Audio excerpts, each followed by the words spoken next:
Selamat datang di Sapa Indonesia Malam. Jelang Hari Kemerdekaan Indonesia, Presiden Prabowo Subianto mengeluarkan putusan membebaskan Tom Lembong dan Hasto Kristianto melalui abolisi dan amnesti. Banyak yang menilai putusan ini syarat muatan politis. Benarkah demikian? Hal lainnya, saudara, yang akan kami bahas adalah sejumlah partai politik mengusulkan agar kepala daerah tak lagi dipilih langsung oleh rakyat, melainkan melalui DPRD. Alasannya karena biaya demokrasi yang mahal menyisakan beban politik. Apakah usulan ini akan berlaku di pemilu mendatang? Kami bahas lengkapnya di Sapa Indonesia Malam hari ini. Saya Audrey Chandra. Dan saya Friska Clarissa. Inilah Sapa Indonesia Malam selengkapnya.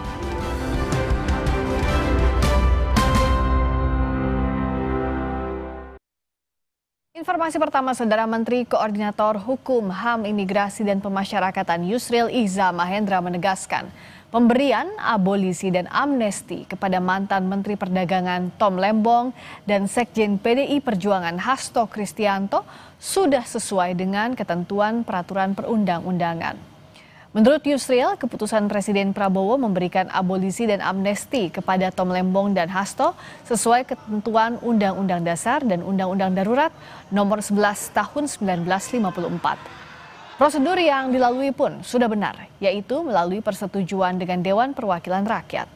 Dengan demikian, akibat hukum dari tindak pidana yang dilakukan Hasto dan Tom Lembong dihapuskan. Saya ingin menegaskan bahwa pemberian amnesti dan abolisi terhadap Hasto Kristianto dan kepada Thomas Lembong telah dilakukan sesuai dengan ketentuan dalam Undang-Undang Dasar 45 dan Undang-Undang Darurat Nomor 11 Tahun 1954 tentang amnesti dan abolisi. Pak Thomas Lembong ya sudah diputus, mungkin dalam proses untuk mengajukan banding sekarang ini, maka dengan pemberian abolisi segala proses penuntutan terhadap beliau itu dihapuskan. Jadi dianggap tidak ada penuntutan terhadap beliau.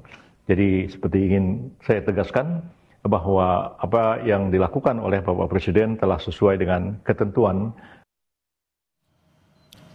Wakil Menteri Sekretaris Negara Juri Ardiantoro menegaskan Presiden Prabowo tidak mengintervensi hukum dalam pemberian amnesti bagi Sekjen PDI Perjuangan Hasto Kristianto dan abolisi bagi mantan Mendag Tom Lembong. Menurut juri, pemberian pengampunan hukuman ini diberikan Presiden atas pertimbangan persatuan seluruh elemen bangsa. Jadi kalau misalnya pemberian abolisi, amnesti, atau juga kebijakan lain yang bisa dimaknai dan bisa menjadi faktor memberat, mempersatukan seluruh elemen bangsa akan dilakukan oleh Bapak Presiden. Apakah bagian dari intervensi PDIP? Enggak ada intervensi. Presiden menghargai, menghormati sampai proses hukum kemarin selesai. Usai diumumkan menerima amnesti, Sekjen PDIP Hasto Kristianto Jumat pagi terlihat memeriksa kesehatannya di Jakarta Eye Center, Menteng, Jakarta Pusat. Setelah itu Hasto kembali ke rumah tahanan Komisi Pemberantasan Korupsi. Hasto sebelumnya divonis 3,5 tahun penjara oleh Pengadilan Tipikor Jakarta Pusat.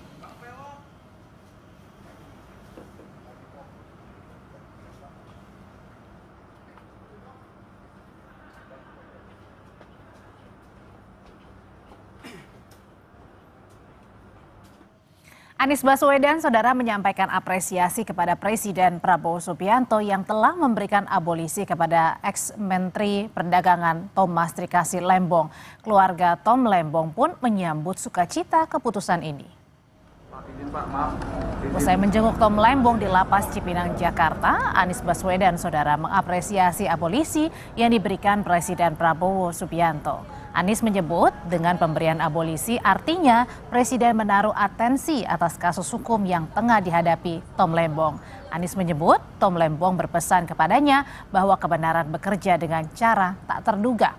Thomas Trikasi Lembong atau Tom Lembong merupakan co-kapten dari tim kampanye Anies Baswedan ketika maju sebagai calon presiden di pemilu 2024. Tentu bahagia, semua menyatakan syukur, dan kami juga ingin menyampaikan apresiasi pada Bapak Presiden Prabowo yang mengusulkan abolisi dan kepada DPR RI yang menyetujui usulan abolisi. Belum, tapi mengatakan Tuhan selalu berpihak dan memberikan jalan pada kebenaran. Dan beliau mengatakan God works in a mysterious way, katanya. Presiden ke-7 Joko Widodo menanggapi pemberian abolisi dan amnesti bagi Thomas Lembong dan Hasto Kristianto sebagai hak prerogatif Presiden. Jokowi juga memastikan hubungannya dengan Presiden Prabowo tetap baik. Menurut Jokowi, baik abolisi maupun amnesti adalah hak prerogatif Presiden dengan mempertimbangkan proses hukum yang panjang tanpa harus dibuka ke publik. Prabowo sendiri sempat bertemu Jokowi pada saat penutupan Kongres PSI. Namun Jokowi bilang tidak ada pembicaraan mengenai hal itu. Jokowi pun membantah jika keputusan Prabowo itu adalah upaya menjauhi dirinya.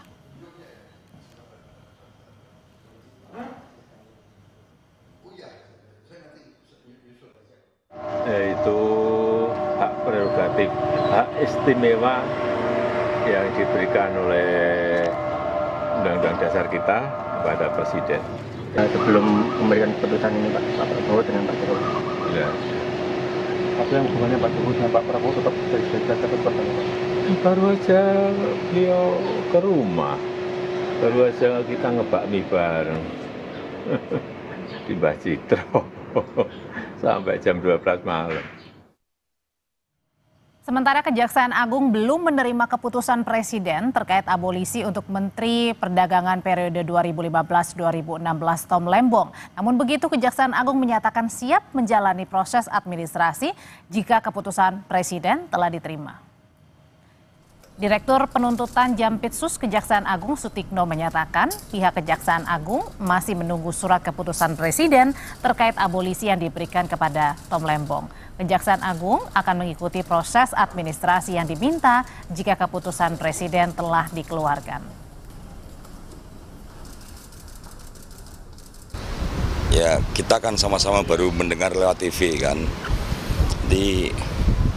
Yang pastinya kita harus menunggu kepres lebih dahulu, kita baca isinya bagaimana, nanti baru kita akan lakukan langkah tindak lanjutnya kayak apa. Ya, kita lihat dulu kita baca dulu teknisnya kayak apa, tahapan administrasi yang harus kita lakukan apa, itu kan harus kita lakukan dulu. Tapi kan kita belum bisa ngomong abolisinya kayak apa karena memang kepres belum kita terima. Menanggapi amnesti Hasto Kristianto, Komisi Pemberantasan Korupsi KPK mengatakan seluruh proses hukum telah dilakukan dengan baik sejak awal. Juru bicara KPK Budi Prasetyo menyebut bukti yang dikumpulkan KPK kuat hingga majelis hakim memutus Hasto bersalah dengan vonis 3,5 tahun penjara di kasus suap pergantian antar waktu atau PAW anggota DPR Harun Masiku. Meski akhirnya Presiden Prabowo memberi amnesti kepada Hasto, KPK tak surut semangat dalam memberantas korupsi. Dinyatakan terbukti dan memutus atau memberikan vonis 3,5 tahun. Artinya alat bukti yang dikumpulkan oleh teman-teman di KPK dinyatakan terbukti oleh majelis hakim. Tentu hal ini tidak menjadi hiatus pemberantasan korupsi. KPK masih terus berkomitmen, masih terus semangat, dan hari ini KPK juga masih terus melakukan tugas-tugas pemberantasan korupsi.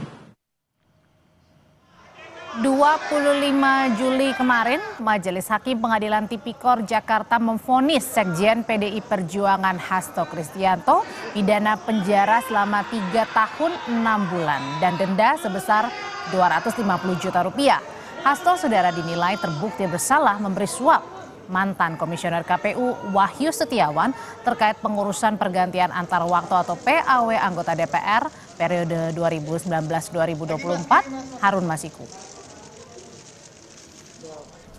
Sementara untuk Thomas Lembong atau Tom Lembong ini divonis 4,5 tahun pidana penjara, denda 750 juta rupiah. Tom Lembong, Menteri Perdagangan 2015-2016 kala itu dinilai bersalah atas kasus impor gula.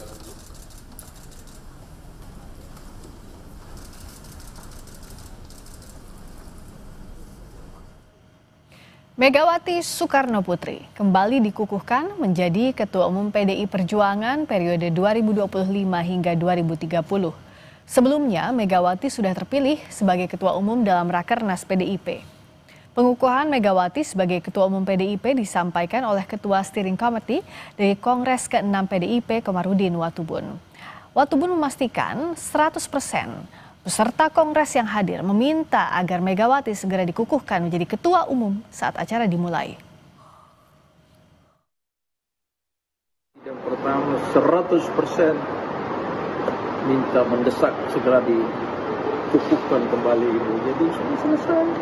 Berarti penunjukan Ibu sangat agenda cepat. Selanjutnya kita bagi komisi. Penunjukan Ibu tadi sangat cepat ya Bung ya? Tidak Karena ada... memang sudah terpilih di Rakernas kemarin, ini dikukuhkan kembali saja. Visi itu dari Rakernas lalu dikukuhkan kembali. Saya juga tidak tahu secepat ini. Kalau nggak salah berarti Ibu juga sudah diambil sumpah ya tadi Bang? Sudah ambil sumpah, sudah resmi menjadi Ketua Umum. Kemarin Ketua Umum PDI Perjuangan Megawati Soekarno Putri meminta kader PDIP untuk mendukung pemerintahan Presiden Prabowo Subianto. Pesan Megawati itu disampaikan Ketua DPP PDIP Bidang Pemenangan Pemilu Eksekutif Dedi Sitorus di sela bimbingan teknis yang diikuti ribuan kader. Dedi menyebut dukungan kepada pemerintah untuk menjaga bangsa dan negara melalui kondisi yang kurang baik. Kita ingin supaya partai ini tetap solid secara organisasi, punya frekuensi yang sama, tetapi juga Ibu menegaskan bahwa kita mendukung pemerintah, ya, mendukung dalam artian semua upaya yang dilakukan pemerintah yang positif dalam rangka menjaga negara, bangsa dan masyarakat ini supaya bisa melalui berbagai kondisi yang kurang baik saat ini. Misalnya soal fiskal kita yang sangat tidak stabil, ya, memastikan bahwa kita punya cukup banyak gagasan dalam rangka menjaga dan mendukung pemerintah agar betul-betul ada pada rel yang seharusnya.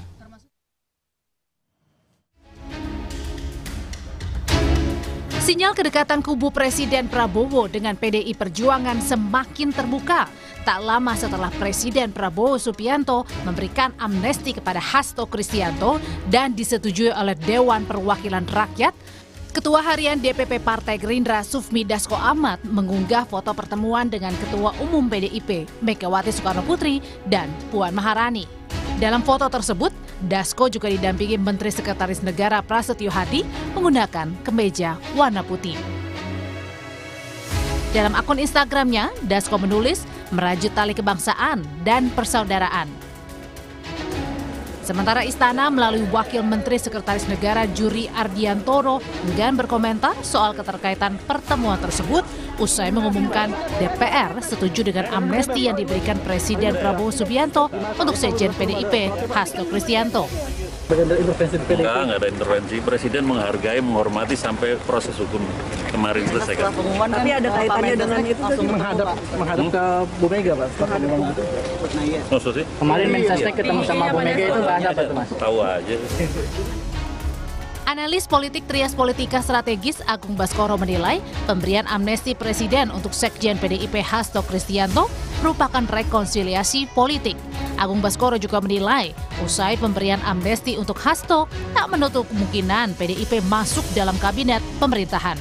Namun Agung mendorong PDIP tetap berada di luar pemerintah untuk mengkritisi kebijakan Presiden. Kepresidenan ingin memastikan rekonsiliasi politik nasional bisa berjalan optimal pasca Pilpres 2024. Di luar itu, peta politik akan semakin stabil, semakin optimal untuk mengkonsolidasikan seluruh kekuatan politik.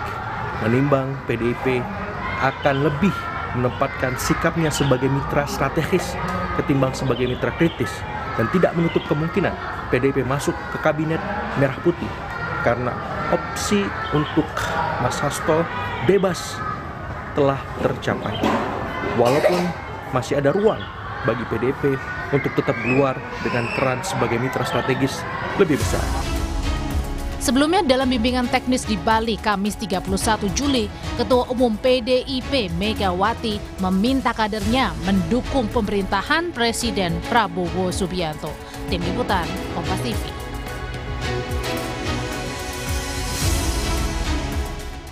Perkembangan terkini dari Kongres PDI Perjuangan di Bali, kita tanyakan ke jurnalis Kompas TV, ada Putu Trisnanda. Putu, Megawati Soekarno Putri ini sudah dikukuhkan sebagai Ketua Umum PDI Perjuangan. Lalu apa arah kebijakan partai? Apakah di dalam atau di luar pemerintahan Prabowo Subianto? Ya, selamat sore Audrey dan juga saudara. Sampai dengan saat ini memang itu belum ditentukan secara resmi karena nanti biasanya kalau berbicara soal sikap partai ataupun juga bagaimana partai ini akan berjalan selama satu periode, yakni dari 2025 sampai dengan 2030, harus ada penutupan terlebih dahulu di mana nanti sebelum diketuk palu tanda Kongres sudah selesai akan disampaikan secara resmi sikap-sikap partainya. Tapi kalau kita baca begitu ya Audrey dan juga saudara, baik yang sudah pernah disampaikan Megawati Soekarno Putri di bimbingan teknis kepada jajaran DPR dan juga DPRD, baik itu di tingkat provinsi, kabupaten dan kota, kemudian juga apa yang tadi disampaikan pada saat ditetapkan kembali sebagai Ketua Umum periode 2025-2030, ini arahnya sebetulnya tidak jauh berbeda. Terutama juga ini sudah menjadi satu pembahasan di Rakernas, di mana PDI Perjuangan ini mengambil posisi sebagai sparring partner. Memang mungkin saja ada eskalasi perubahan ataupun juga kalau kita lihat bagaimana ada riak-riak yang terjadi begitu ya jelang Kongres. Tapi kalau kita lihat narasi-narasi yang kemudian beredar, sebetulnya tadi juga disampaikan oleh Said Abdullah begitu bahwa posisi yang diambil sampai dengan saat ini masih tentang bagaimana menjadi sparring partner dan tidak memilih untuk berada di dalam pemerintahan. Bagaimana bentuknya dan sebelum saya jelaskan lebih lanjut lagi Audrey, berikut pernyataan lebih lengkap politisi PDI Perjuangan Said Abdullah. Kita akan mendukung pemerintah sebagai sparring partner, sebagai penyeimbang, no oposisi. Itu artinya PDIP akan menjadi mitra strategis. Mitra strategis pemerintah, sparring partner. Jika pemerintah benar, programnya kami akan di depan. Jika kurang benar, kami akan memberikan alternatif solusi yang terbaik bagi pemerintah. Berarti akan berperan secara langsung ke dalam pemerintahan atau tidak? Atau di luar? Sampai saat ini keputusan Ibu Ketua Umum tetap di luar. Jadi kalau benar akan didukung, kalau kurang tepat akan dievaluasi. Kurang lebih itu gambaran sedikit yang nanti bisa menjadi hasil akhir dari Kongres ke-6 PDI Perjuangan yang digelar di Bali pada hari ini. Tapi kalau kita lihat begitu ya, Audrey dan juga saudara, faktor-faktornya banyak. Karena pesan ketika tadi sudah dikukuhkan, kemudian juga sudah disumpah jabatan, yang kemudian disampaikan Megawati Soekarno Putri sebagai Ketua Umum periode 2025-2030 adalah tadi melihat bagaimana tantangan-tantangan global, di mana saat ini Kongres masih terus berlangsung, sedang masuk ke pleno selanjutnya, di mana ini sedang rapat-rapat komisi begitu ya. Ada bidang-bidang yang kemudian dibahas, ekonomi, sosial, kemudian juga ada tadi soal hukum begitu, yang ini kemudian juga menjadi sorotan. Nanti setelah rapat-rapat komisi ini selesai, baru nanti akan dibawa lagi ke Kongres yang besar begitu ya, untuk ditentukan poin-poin mana saja yang nanti akan menjadi hasil dari Kongres ke-6. Jadi kalau kita melihat tanda-tanda, kemudian juga tadi seperti apa yang sudah disampaikan oleh politisi PDI Perjuangan Said Abdullah, ini memang fungsinya kurang lebih akan berada dan juga mengambil posisi sebagai sparring partner. Jadi kita harus menanti sikap resminya seperti apa, karena Kongres masih berlangsung, di mana selain rapat-rapat komisi ini juga masih ada agenda besok yang rencananya nanti juga salah satunya adalah menyampaikan sikap partai dan juga pidato Megawati Soekarno Putri yang terbuka untuk umum sebagai Ketua Umum periode 2025-2030. Audrey. Jika apakah nanti berada di dalam atau di luar pemerintah itu kan nanti akan disampaikan pada saat penutupan Kongres. Tapi Putu yang juga menarik adalah posisi Sekjen PDI Perjuangan. Kalau Hasto Kristianto ini telah dibebaskan oleh Presiden Prabowo Subianto melalui putusan amnesti. Nah, pertanyaannya apakah posisi Sekjen akan tetap sama ditempati oleh Hasto Kristianto atau digantikan? Kalau hitungannya per sore tadi sebetulnya posisi sekjen jelas masih dimiliki oleh Hasto Kristianto karena sebelum tadi kongres dimulai begitu ya, ini strukturnya masih sama dan sampai akhir tidak ada perubahan yang dilakukan, baik itu misalnya diganti ataupun menggunakan konsep PLT sekjen. Artinya Hasto Kristianto ini masih merupakan sekjen PDI Perjuangan, tapi semenjak kongres dimulai ketua DPP tadi juga sudah demosioner begitu ya. Jadi dinonaktifkan sementara dan juga sudah diambil oleh utusan-utusan partai, yakni dari DPD, kemudian juga dari DPC, begitu, untuk kemudian mengikuti kongres, gelaran kongres selama 2 hari ini kurang lebih. Ini belum ada hal pasti, karena itu merupakan hak prerogatif dari Megawati Soekarno Putri. Kalau kita berkaca pada kongres-kongres sebelumnya, misalnya pada kongres kelima, ini langsung satu paket begitu ya, ditutup. Mengetahui siapa ketua umumnya, begitupun juga dengan struktur partainya. Tapi kalau kita tarik lagi ke belakang begitu ya, di kongres-kongres yang lain, ini juga ada di mana Megawati Soekarno Putri meskipun sudah ditetapkan sebagai ketua umum partai, tapi tidak langsung menentukan siapa saja pembantu-pembantunya. Jadi kita masih melihat kans itu masih terbuka. Kalau memang dirasa Megawati membutuhkan sosok Hasto Kristianto, tentu saja bisa dilakukan. Tapi satu hal yang pasti kita harus tunggu, Audrey dan juga saudara, apakah namanya tetap Hasto Kristianto atau tidak. Karena proses hukumnya juga masih berlangsung, masih menunggu keputusan presiden ini diterima dan prosesnya betul-betul sudah diampuni dan bebas. Audrey. Beberapa keputusan penting nanti akan disampaikan oleh Ketua Umum PDIP dalam penutupan Kongres PDI Perjuangan. Terima kasih laporannya dari Badung, Bali, Niputu Trisnanda, jurnalis Kompas TV. Berikutnya saudara, kami akan kembali dengan sorotan lainnya. Polisi menangkap komplotan penculik anak di Medan, Sumatera Utara. Informasi yang kami hadirkan sesaat lagi di Sapa Indonesia Malam.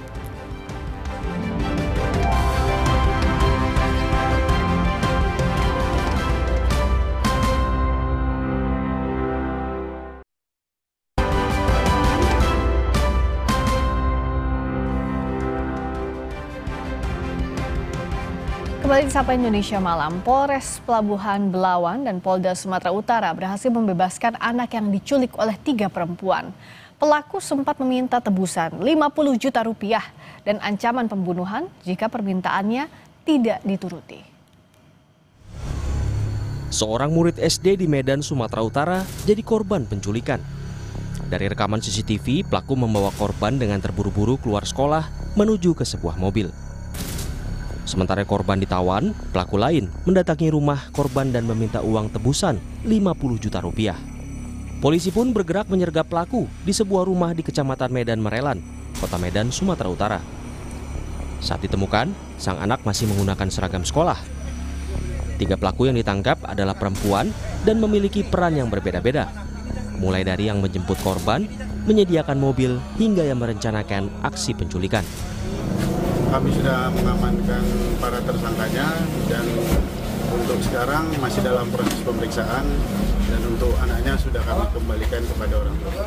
Penangkapannya ada di beberapa lokasi dan sekarang masih dalam proses pemeriksaan. Untuk jumlahnya 3 orang. Orang tua korban bersyukur anaknya telah ditemukan dan mengapresiasi kinerja polisi karena mengembalikan anak mereka dengan selamat. Jadi mereka udah menggambar kapan anak saya pulang, jam berapa pulangnya. Nah, mereka udah menggambar itu. Lalu mereka merencanakan untuk menjemput anak saya sebelum ibunya menjemput. Satu orang yang memiliki beban keluarga. Kalau yang lainnya sih tidak kenal. Dia bisa dibilang ya sebagai otak pelaku kejahatan. Dia situ sebagai ini yang bawa mobil untuk bawa anak saya. Selain meminta uang tebusan, pelaku mengancam akan membunuh korban jika permintaan mereka tidak dituruti. Orang tua korban yang panik kemudian melaporkan kasus ini ke polisi. Tim Liputan, Kompas TV. Polda Jawa Barat membongkar sindikat perdagangan bayi lintas negara dengan total 20 tersangka. Sindikat ini diduga telah beroperasi 2 tahun dengan modus jual beli bayi berkedok adopsi.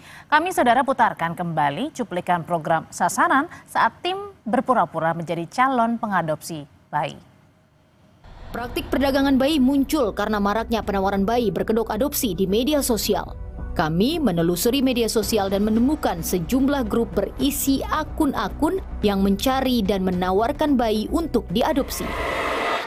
Berpura-pura sebagai calon pengadopsi, kami pun mendekati beberapa akun yang menawarkan bayi. Salah satu akun menawarkan bayi seharga 10 juta rupiah.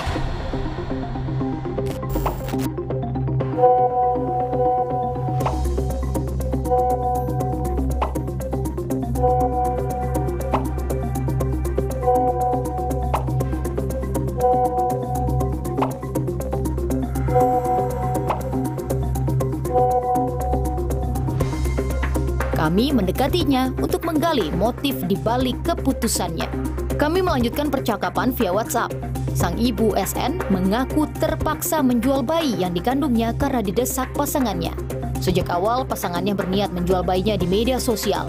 Awalnya, bayi yang belum lahir tersebut ditawarkan seharga 20 juta rupiah. Sebenarnya yang nawarin di sama di itu sebenarnya dia Kak pertama. Jadi dia nawarin lah ke orang, dia kemarin minta 20. Kalau aku Mbak, kalau misalkan memang ada yang mau adopsi anak ini, yang penting bukan dari keluarga kalau apa. Aku bilang iya udah seikhlasnya, pokoknya intinya aku ada biaya hidup untuk 1 bulan aku masa pemulihan. SN mengaku sudah dihubungi oleh beberapa orang yang mengaku ingin mengadopsi bayinya. SN menaruh curiga salah satu orang yang menghubunginya adalah calo penjualan bayi. Dia ngaku-ngaku calon adopter padahal dia tuh lagi nyari-nyari bayi buat dijual. Loh, Mbak tahu dari mana dia nyari bayi buat dijual? Dari Facebook. Aku curiganya gini kan Kak, kan dia ngechat aku nih. Kata dia, udah USG belum bayinya? Kata aku, oh ya udah kapan-kapan kakak kesana ya buat USG. Dia bilang dia mau ngasih 11 kata dia. Nah dia nanya-nanya kabar aku beberapa hari, tiba-tiba di grup kan ada grup tuh, grup adopsi. Nah dia nawarin bayi. Nah aku bilang gini, dia kan calon adopter, kok dia nawarin bayi ke orang? Dalam sindikat perdagangan bayi yang diungkap Polda Jawa Barat, juga ada praktik pemalsuan dokumen seperti akte kelahiran bayi. Bahwa bayi tersebut oleh TSKL dipindahkan ke Pontianak untuk dibuatkan dokumen yang berkaitan dengan jati diri bayi, ya, akte dan paspor. Proses pembuatan dokumen tersebut, tersangka S memasukkan surat keterangan lahir dan kakak. Kami menelusuri praktik ilegal pembuatan akte kelahiran bayi alias dokumen aspal untuk proses adopsi ilegal. Melalui rekaman pembicaraan yang kami peroleh, seorang oknum bidan mengaku bisa menerbitkan akte kelahiran bayi meski proses persalinannya tidak dilakukan di tempat di mana ia praktik. Rencana mau bikin akte keluarga, nah kira-kira masih bisa bantu nggak Bu? Bisa, tapi mahal. Berapa Bu? Bisa, tapi ntar nanti saya kasih teman kamu. Kena berapa Bu? Kalau mau segitu, nanti kamu bisa masuk. Itu 800 gak bisa kurang Bu? Gak bisa, itu nanti hubungi saya. Nanti tak bilang ke dia, tapi uang dulu, dia nggak mau kalau nggak. Jadinya berapa hari Bu? Langsung ya, ntar sore juga boleh. Kami menemui seorang ibu yang pernah mengadopsi bayi secara ilegal. Ini ibu-ibu yang hubungin saya itu bilang kalau posisi dia lagi hamil di luar kota. Dia cuma bilang kalau bisa buat ganti biaya hidup saya aja selama hamil. Kita ke sorotan lain. Kemacetan panjang kembali terjadi di Pelabuhan Ketapang, Banyuwangi, Jawa Timur. Kemacetan akibat adanya penumpukan kendaraan truk berat.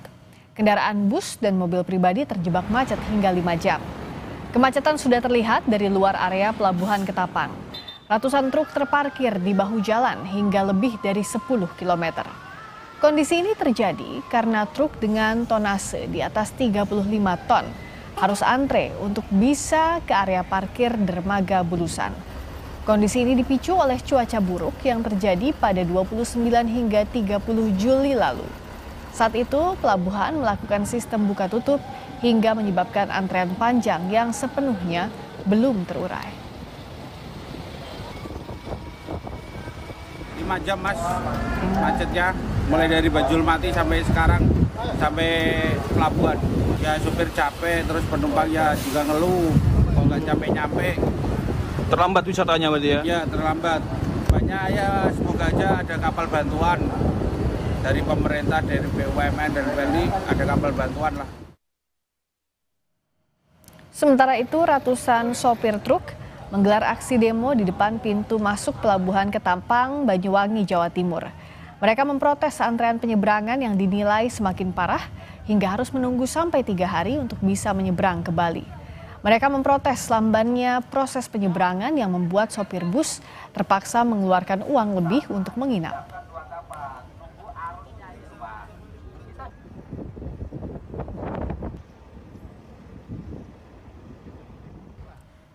Wacana pemilihan kepala daerah melalui DPRD memicu perdebatan antar partai politik. Muncul kekhawatiran, saudara, pemilihan kepala daerah melalui DPRD justru akan memperkuat oligarki dan memicu maraknya politik uang. Selengkapnya kami bahas usai jeda di Sapa Indonesia Malam.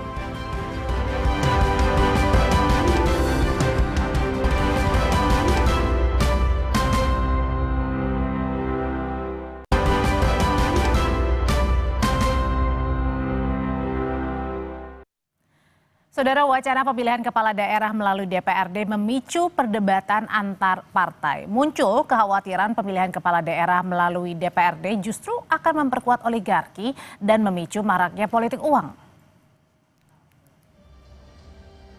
Wacana pilkada tidak langsung atau pemilihan yang dilakukan oleh DPRD pertama kali digaungkan Ketua Umum PKB Muhaimin Iskandar. Menurut Ketua Umum PKB Muhaimin Iskandar, pelaksanaan pilkada serentak selama ini mengeluarkan biaya yang besar. Dirinya meyakini pelaksanaan pilkada melalui DPRD akan mengurangi biaya politik. Terkait formula pelaksanaannya, Caimin menyerahkan sepenuhnya kepada DPR RI. Ya, PKB mendukung itu karena banyak pilkada yang high cost, banyak pilkada yang menyisakan beban politik. Nah, kita ingin demokrasi kita lebih murah. Nah, formulanya kayak apa kita serahkan DPR diskusi. PKB ini udah lama kan ngusulin, hanya saya mengulang aja. Dulu keputusan PBNU, Muktamar NU memutuskan evaluasi total pemilihan kepala daerah langsung. Itu kira-kira 6 tahun yang lalu ya. Berbeda dengan PKB, PDI Perjuangan justru menolak pelaksanaan pilkada melalui DPRD. Ketua DPP PDI Perjuangan Deddy Sitorus menyatakan, pilkada yang dipilih melalui DPRD hanya berpotensi dilakukan oleh pihak elit. Jadi kalau untuk pemilihan kepala daerah, bupati, wali kota, sejauh ini kami tetap pada posisi harus menjadi hak rakyat. Dan kita juga punya kekhawatiran kalau pemilihan itu dilakukan oleh DPRD, tetapi instrumen-instrumen negara, aparatur kekuasaan ikut cawe-cawe, itu juga akan sangat berdampak pada stabilitas politik nasional. Nah, oleh karena itu paling aman tetap pada pemilihan kepala daerah oleh rakyat. Sementara itu, Menteri Dalam Negeri Tito Karnavian menjelaskan, ada 2 opsi untuk pelaksanaan pilkada secara demokratis, seperti yang diatur dalam konstitusi. Dirinya pun menambahkan, tidak menutup kemungkinan pelaksanaan pilkada dipilih oleh DPRD, karena hal itu tidak melanggar aturan konstitusi. Namun, hingga saat ini pemerintah masih mengkaji opsi tersebut dan belum mengambil keputusan final. Tapi dengan ada kata-kata demokratis itu tidak harus secara langsung. Dalam teori demokrasi, demokratis itu bisa menggunakan langsung, dipilih rakyat, bisa juga dipilih oleh perwakilan. Namanya demokrasi perwakilan. Nah, DPRD misalnya dipilih oleh rakyat, mereka yang memilih kepala daerah. Itu dimungkinkan dengan pasal itu. Jadi pasal itu tidak menutup hanya pada pemilihan langsung, tapi juga bisa membuka peluang dilakukan oleh DPRD. Mantan Ketua Mahkamah Konstitusi Jimli Ashidik menyebut, sesuai putusan Mahkamah Konstitusi, pilkada harusnya dipilih secara langsung. Jimli menambahkan pilkada melalui DPRD sudah pernah diusulkan pada masa kepemimpinan Presiden SBY, tetapi usulan tersebut ditolak dan berujung pada demo besar. Untuk mengubah ketentuan mengenai pilkada langsung menjadi tidak langsung, ya kan? Sedangkan di pertimbangan hukum putusan MK terakhir itu kan bisa ditafsirkan MK mengidealkan bahwa pilkada itu ialah pemilu, harus pemilu langsung. Nah, misalnya ada upaya untuk membuat mengevaluasi sistem pilkada. Misalnya supaya gubernur, bupati, wali kota itu tidak dipilih langsung, kembali ke masa lalu. Nah ini boleh-boleh aja, silahkan dibicarakan di DPR. Potensi penolakan bisa saja terulang kembali jika pemerintah dan DPR mengubah pilkada dipilih lewat DPRD. Apakah pelaksanaan pilkada melalui DPRD benar akan menekan biaya politik seperti yang digaungkan? Atau justru hanya akan menyamarkan transaksi politik yang terjadi di kalangan elit? Tim Liputan, Kompas TV.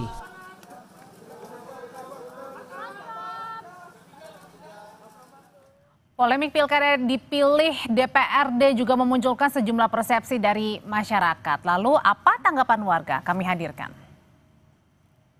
Waduh, kacau sekali itu. Kalau saya sih, menurut saya nggak setuju. Soalnya kan negara ini negara demokrasi. Udah gitu aja kali. Kalau menurut Ibu sih mendingan milih ke TPS aja, jadi langsung gitu ya. Kalau lewat DPR kan kita nggak tahu bener apa enggaknya gitu. Itu aja lah singkatnya, biar nggak ada curiga-mencurigai gitu, takut di apa-apain gitu, tidak asli gitu.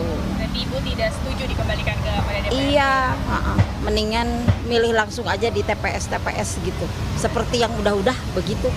Kalau kita kan negara demokrasi, pilkada itu harus dipilih sama warga.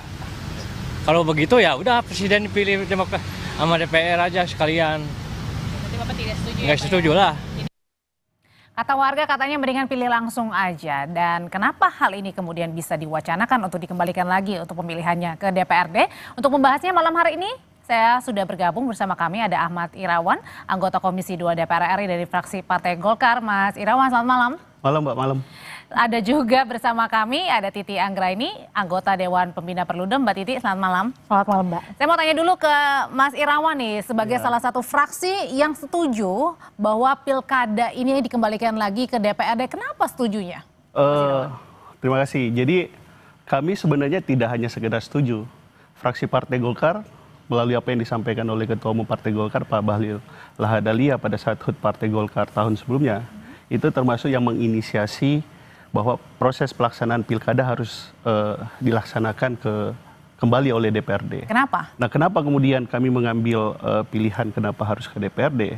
Karena kan by teori dan by praktik sebenarnya dan secara konstitusional dan dari aspek demokrasi, sebenarnya basis pemikirannya bahwa demokrasi konstitusional yang diatur oleh Undang-Undang Dasar 1945 pada dasarnya itu mengenal bahwa satu, demokrasi itu bisa secara langsung melalui popular vote oleh masyarakat. Yang kedua, atau bisa dilaksanakan melalui wakil-wakilnya yang ada di DPRD.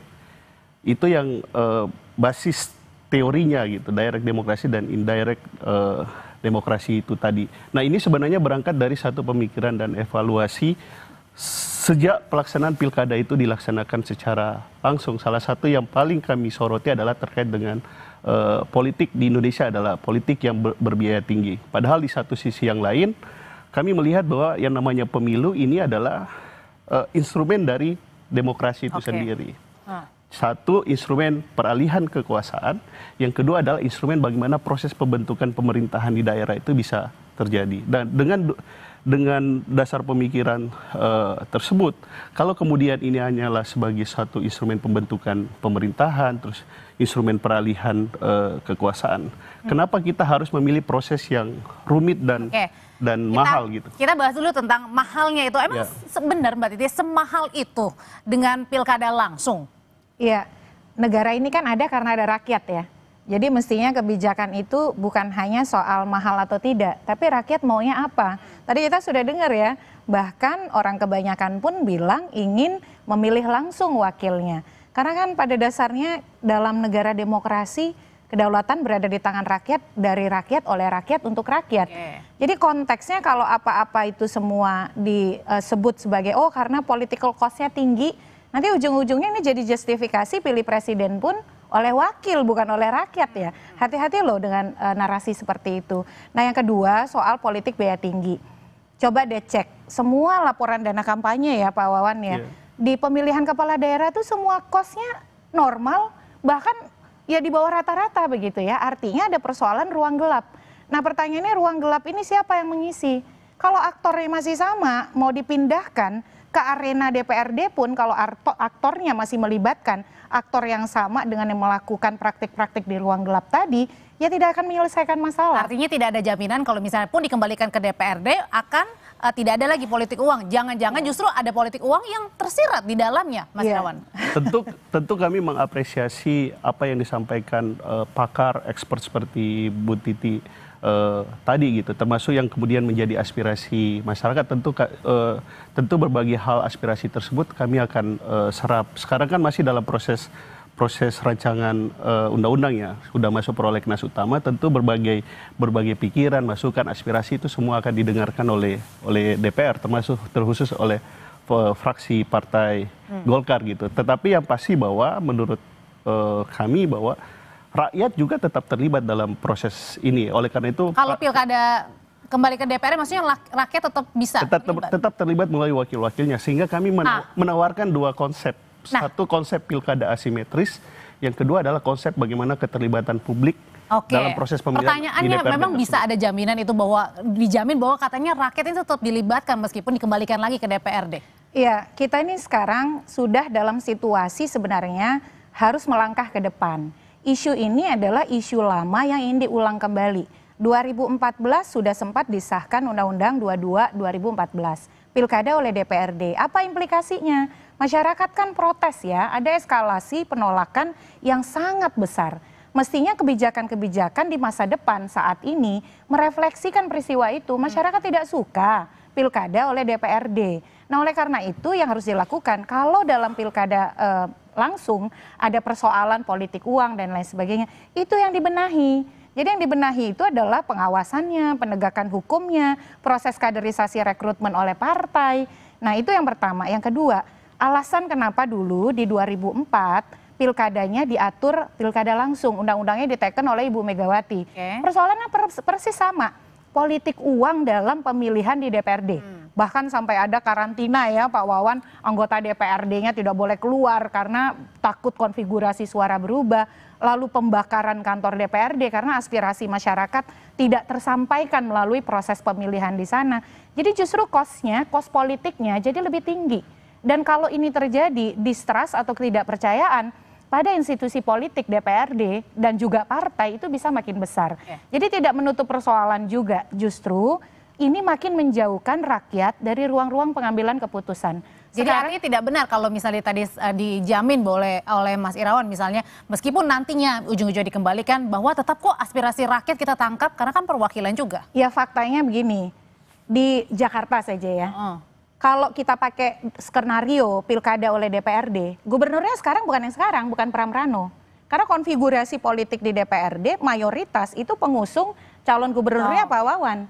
Tapi kan kemudian masyarakat punya seleranya sendiri, punya kemauannya sendiri yang tidak melulu sama dengan keputusan elit politik. Nah pilkada ini memaksa para elit dan partai kita untuk membaca apa yang dikehendaki oleh masyarakat. Jadi sederhana juga kalau masyarakat saja bisa memilih presiden langsung, untuk urusan lokal apalagi sudah ada putusan soal pemilu nasional, pemilu daerah. DPRD dan kepala daerah akan dipilih secara bersamaan. Ini sebenarnya akan memperkuat partai. Karena apa? Partai akhirnya fokus menominasikan kandidat-kandidat yang juga bisa mendorong keterpilihan partai. Jadi harusnya kita nih moving forward, maju terus dengan konsolidasi demokrasi. Wacana ini sebenarnya tidak tepat. Bahkan sebagai sebuah deliberasi atau wacana pun yang harusnya didiskusikan Pak Wawan ya. Bagaimana RUU pemilu kita itu bisa mengatur dengan lebih baik pemilihan legislatif, presiden, pilkada. Kalau isunya pada format yang paling mendasar langsung atau tidak, nanti pembenahan yang mau kita lakukan transparansi dana kampanye, akuntabilitas dana, mengawasi politik uang, penegakan, itu nggak akan terbahas. Nah, gitu. tapi sebenarnya kalau Mas Irawan sendiri yang diinisiasikan ini benar murni dari partai politik atau sebenarnya ada yang menggerakkan nih? Karena kan sepertinya kalau berganti pemerintah nih ada saja yang diutak-atik, entah pilkadanya, pilpresnya. Nah, begini, presiden, wakil presiden, pemilu, pemilihan legislatif, itu konstitusi kita mengatur pemilunya secara langsung, umum, bebas, rahasia. Tetapi untuk terkait dengan pemilihan kepala daerah, itu dibuka ruang kemungkinan dipilih oleh DPRD, dan itu sama konstitusionalnya dan sama demokratisnya. Nah, kami juga tadi Bu Titi menyampaikan bahwa ini sebenarnya wacana yang lama gitu, sempat 2004 gitu diatur pertama kali langsung, terus sempat Bu Titi ya yang 2014 sempat kita mau kembalikan ke DPRD.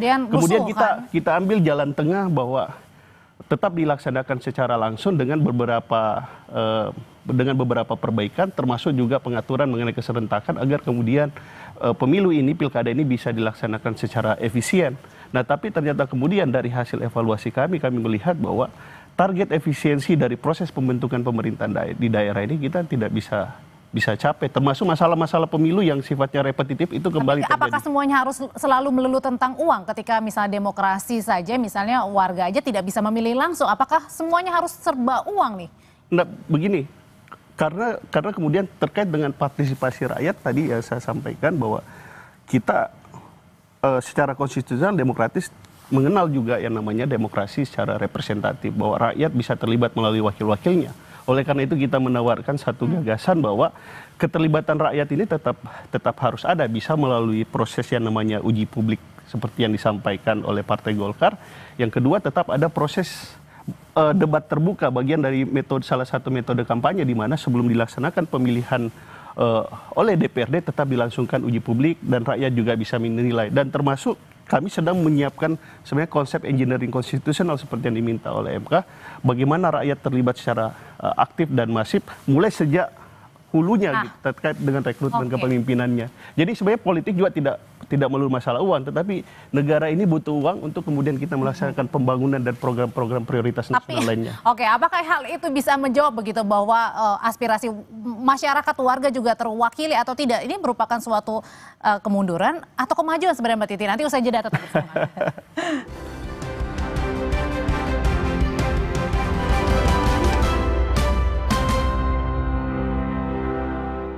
Aku Viva melewati 7 tahap nano purifikasi, menjaga sejuknya kemurnian dari mineral baik dalam setiap tetesnya. Begitu sejuk di tiap teguk. Aku Viva murni alami dari Wings Food. Sakit kepala, sakit punggung, minum Panadol Extra. Satset dan efektif redakan berbagai nyeri mengganggu. Panadol Extra, redakan 7 gejala dengan 1 kaplet. Kenapa gigi kita harus kuat, Pak? Gigi kuat itu penting, kayak gigi keluarga kita. Bisa makan apa aja. Pakai Ciptaden Maxi 12 Plus dengan 3 keunggulan baru, cegah gigi berlubang. Active Fluoride, Enamelok plus antibakteria. Gigi 12 kali lebih kuat, gusi sehat, rongga mulut, terlindung dari bakteri, penyebab gigi berlubang. Cing cing. Ciptaden Maxi 12 Plus, gigi kuat, gigi Ciptaden. Layu. Kerja tiap hari bikin otot nyeri. Cakep. Nyeri otot nih. Neoremasil tablet dulu. Ahlinya redakan nyeri otot dan sendi. Pak, ayo. Aduh, nyeri, kebas, kram, kesemutan. Nyeri disertai 3K. Neoremasil Nuro kembali aktivitas tanpa nyeri dan 3K. Paham bedanya? Nyeri otot sendi, Neoremasil tablet. Nyeri dan 3K, Neoremasil Nuro. Paham. Neoremasil terus bergerak, terus maju. Kan aku udah rajin ngejaga gigi aku supaya nggak berlubang. Tapi aku juga punya gigi sensitif. Saran saya, lindungi keduanya. Saya rekomendasikan baru Sensodyne cegah gigi berlubang dan sensitif. Pakai Sensodyne, tidak usah kompromi. Aku Viva melewati 7 tahap nano purifikasi, menjaga sejuknya kemurnian dari mineral baik dalam setiap tetesnya. Begitu sejuk di tiap teguk. Aku Viva murni alami dari Wings Food. Baru Gute Latte Original dan Butterscotch.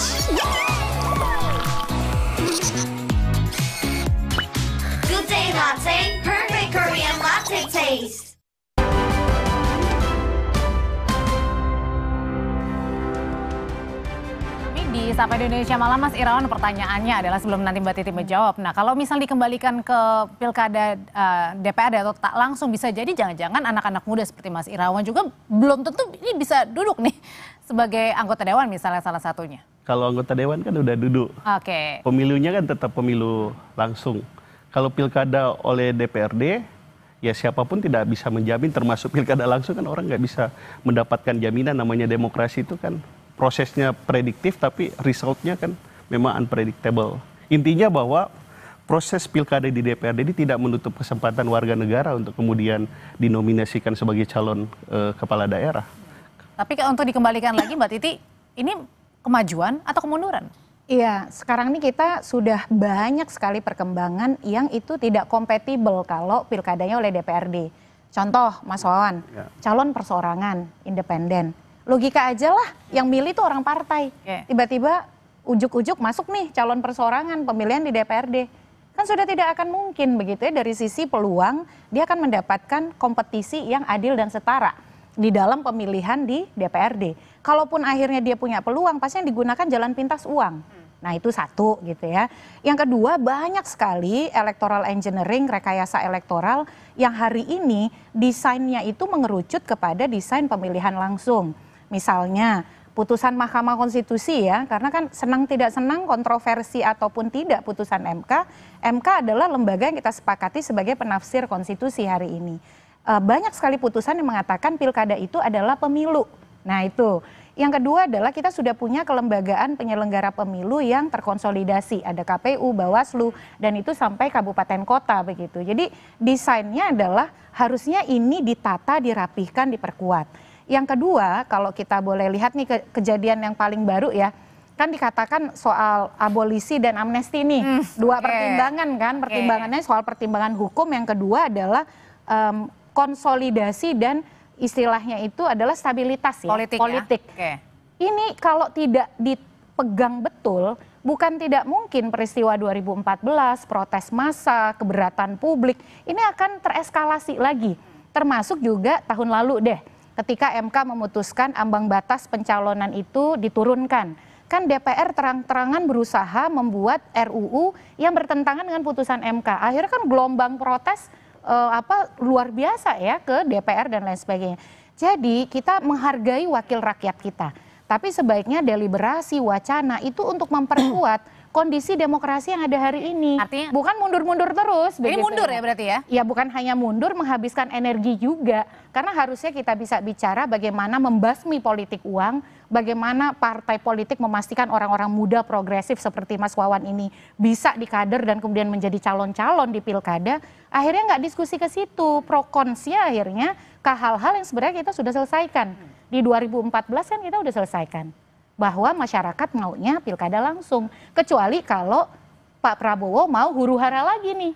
Oke, belum lagi kalau misalnya di dalam satu daerah misalnya jangan-jangan muncul satu paslon yang kemudian semuanya juga sudah satu suara begitu. Sekarang saja dipilih masyarakat, partai itu berusaha memotong di hulu dengan calon tunggal tadi. Di beberapa daerah kan sudah calon tunggal pun kalah. Pangkal Pinang, Kabupaten Bangka, menang kota kosong ya? Kota Makassar, yang menang adalah kota kosongnya. Itu sudah dipilih oleh rakyat begitu. Apalagi kalau dipilih oleh DPRD, skenario calon tunggal udah pasti mulus betul itu. Nah kalau misalnya dikembalikan nih ke DPRD, kalau misalnya langsung kan rakyat bisa menagih janji gitu Mas Irawan ya. Kalau kepala daerah kemana-mana kalau misalnya ada yang tidak setuju, rakyat bisa langsung vokal suara. Kalau yang ini nanti gimana? Oh tetap bisa. Karena kan satu hal yang harus diakui bahwa partai politik ini kan merupakan peranata konstitusi. Dan justru dengan keberadaan partai politik dan kemudian melalui calon-calon kepala daerahnya, justru ini bisa lebih akuntabel pertanggungjawaban politik kepada rakyat untuk kemudian ditagih gitu. Itulah yang kemudian yang kami yakini bahwa ide atau gagasan bahwa pilkada akan dilaksanakan oleh DPRD dengan alasan efisiensi dan efektivitas itu akan diterima oleh masyarakat kita. Karena yang dibutuhkan oleh masyarakat kita itu adalah pemerintahan yang bersih, pemerintahan yang berkualitas, pemerintahan yang peduli dengan rakyat gitu, yang bisa membuat program-program kerakyatan tadi. Karena dengan pemilihan langsung, biaya yang mahal, ada kemungkinan dan dugaan kami potensial kepala daerah yang terpilih yang paling pertama dipikirkan bukan program yang memang pro rakyat, tapi kemudian program-program yang bagaimana bisa mengembalikan modal dan biaya kampanyenya. Tapi apakah ada jaminan kalau misalnya tidak langsung juga tidak kembaliin modal yang dipikirin dulu? Di politik tidak ada jaminan gitu. Tetapi yang paling penting bagi kami adalah bahwa satu, uang negara bisa digunakan secara efisien. Yang kedua, kepala daerah yang dihasilkan memang kemudian bisa mempertanggungjawabkan kinerjanya kepada rakyat. Yang ketiga, program dan kualitas pemerintahannya memang good governance, pemerintahan yang bersih dan masyarakat bisa menikmatinya. Dan kepala daerah yang terpilih itu tidak hanya memikirkan bagaimana mengembalikan modal kampanyenya. Gimana tuh Mbak Titi berkaitan dengan modal kampanye? Ya, politik memang tidak bisa memberikan jaminan katanya ya, tapi kita punya sejarah untuk belajar. Kan 2014 tadi sudah disampaikan. Ada undang-undang pemilihan oleh DPRD. Tidak berapa lama Pak SBY keluarkan Perpu. Karena rakyat tidak sejalan dengan gagasan itu. Gagasan pilkada langsung bukan gagasan 2004 saja. Tahun 57 ada Undang-Undang nomor 1 tahun 57. Di sana sudah disebutkan pada masa itu ya, bahwa kepala daerah harusnya orang yang dipercaya oleh rakyat yang artinya dipilih langsung. Tapi karena pada waktu itu peranata hukum kita belum sepenuhnya siap, itu belum bisa direalisasikan. Terrealisasinya 2005 pertama kali pemilihan langsung. Itu yang pertama. Yang kedua, partai politik itu perannya sudah sangat banyak sekali, bahkan ada yang jadi komisaris ya gitu ya kira-kira.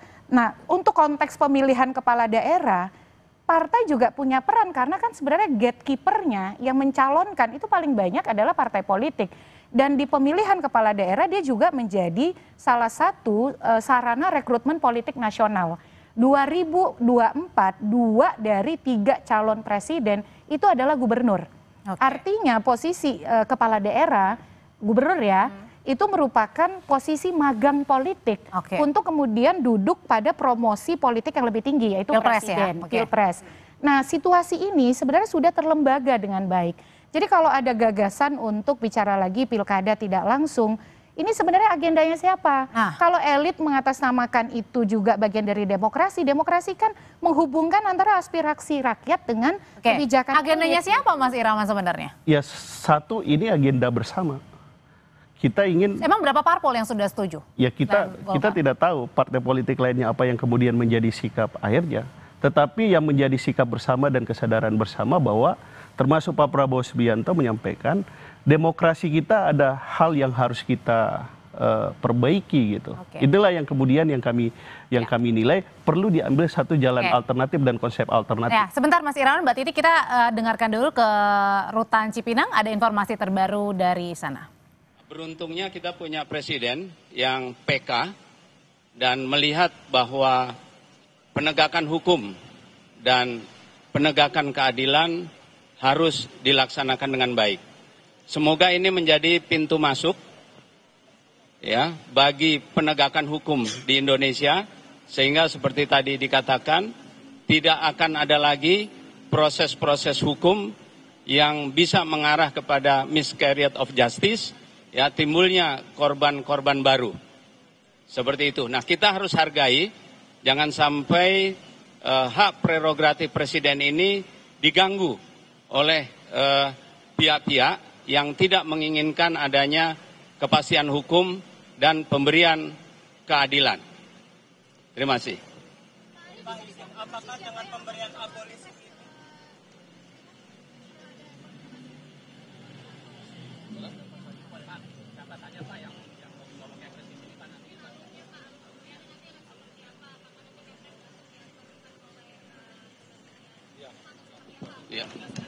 Ya, yang kami dapatkan informasi tadi beberapa menteri sedang rapat ya dengan Pak Sumidasko dan mereka mengatakan bahwa mereka akan ke sini setelah hasil rapat tersebut.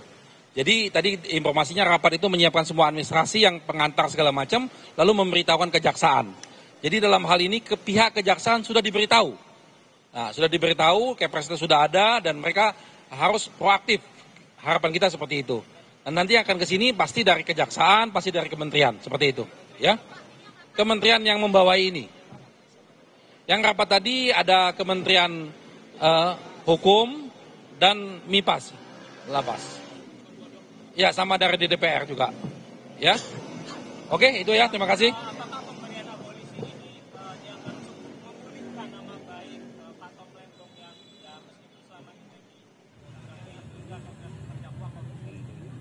Iya, tentunya begitu. Pertama memang nama Pak Tom Lembong tidak tercemar selama proses persidangan karena kita tahu kita mampu menjaga nama baik Pak Tom Lembong. Tidak ada satu sen pun aliran dana yang mengalir ke dia dan dia tidak melakukan kejahatan apapun. Jadi nama baiknya terjamin. Dan kedua, konsekuensi hukumnya adalah dihapuskan semua permasalahan-permasalahan hukum yang kaitan dengan pemberian abolisi ini. Jadi tidak ada kekhawatiran di sana. Ya, oke, cukup ya. Oke, makasih ya. Nanti mereka tokoh-tokoh ya. Baik, di sini ada Pak Said Didu, barangkali ada mau menyampaikan, silakan. Ya, oh nggak usah, oh ya, nanti sekalian lah berarti ya. Oh, ya. Saya pikir alhamdulillah hari ini kita berkumpul Oke, itu tadi adalah pernyataan dari kuasa hukum dari Tom Lembong mengenai menunggu begitu ya keputusan Presiden untuk memberikan abolisi kepada Tom Lembong. Oke, kita masih balik lagi ke masalah pilkada nih. Jadi, jadi kalau tadi memang berarti kan sebenarnya tidak ada jaminan juga ya Mbak Titi ya. Apakah tapi kalau Mbak Titi lihat dengan adanya wacana pilkada untuk dikembalikan ke langsung, jangan-jangan nih ada wacana yang lebih besar nih, jajan nanti di Pilpres juga diutak-atik nih. Yang dikhawatirkan itu ya, yang dibaca oleh publik akhirnya ke arah sana. Kan tadi sudah juga disebutkan oleh salah satu warga. Kalau pilkada mau diambil oleh DPRD, nanti presidennya diambil sekalian begitu ya. Ini guliran-guliran yang mestinya diperhatikan oleh wakil kita. Makanya harusnya yang fokus kita lakukan sekarang pembenahan pilkada langsung. Sakitnya ada di mana? Pembenahan bukan perubahan ya? Pembenahan bukan perubahan. Jadi bukan mengubah yang sangat fundamental mekanismenya, formatnya, tapi adalah membenahi elemen-elemennya. Oke, misalnya dari sisi manajemennya, dari sisi penyelenggara, Pak Wawan sangat concern terhadap integritas penyelenggara kita, penegakan hukumnya. Ini kalau deliberasinya atau diskursusnya tidak dibangun, ujung-ujungnya kita injury time, tidak punya ruang yang optimal untuk mendiskusikan ini dan mendapatkan solusi terbaik. Ujung-ujungnya regulasinya jadinya kurang berkualitas, akhirnya prosesnya tidak berkualitas, yang dihasilkan pun juga tidak berkualitas. Jadi kalau mau melihat integritas atau kualitas hasil pilkada, lihatnya itu harus utuh, termasuk juga dari mulai suppliernya, partainya. Gagasan misalnya soal pemilihan di internal partai atau pemilihan pendahuluan.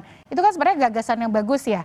Bagaimana partai misalnya melakukan demokrasi di internal, menjaring kader supaya tidak tiba-tiba ada kutu loncat masuk hanya karena dia punya popularitas dan juga punya uang. Nah, pembenahan itu yang mestinya didiskusikan dari sekarang.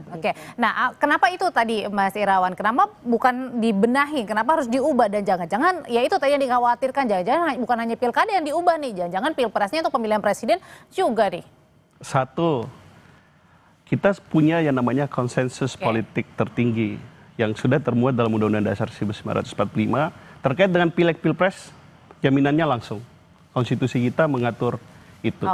Pilkada membuka ruang untuk bisa dilakukan secara langsung atau tidak langsung, sehingga kekhawatiran bahwa pileg pilpres akan juga dipilih kembali oleh wakil-wakil di DPR atau di MPR itu sepanjang Undang-Undang Dasar. Mas. Ya? Ada khawatiran? Boleh khawatir. Itu makanya suatu aspirasi yang semua kita dengar, dan sebenarnya sistem pemilu termasuk pilkada kembali ke DPRD ini hanya salah satu isu yang sebenarnya kita mau perbaiki berdasarkan evaluasi kita, termasuk satu tadi yang belum saya sampaikan terkait dengan kewenangannya. Jadi Pilgub itu gubernur hanya punya kewenangan residu, biaya yang kita keluarkan begitu besar. Padahal mereka hanya mengkoordinasikan karena otonomi daerah sebenarnya dan seluasnya itu adanya di kabupaten kota gitu. Terima kasih sudah kami tangkap pesannya Mas Irawan, Mbak Titi, terima kasih. Selamat malam semuanya Bapak dan Ibu. Tetap bersama kami di Sapa Indonesia Malam, kami akan hadirkan informasi lainnya untuk Anda simak.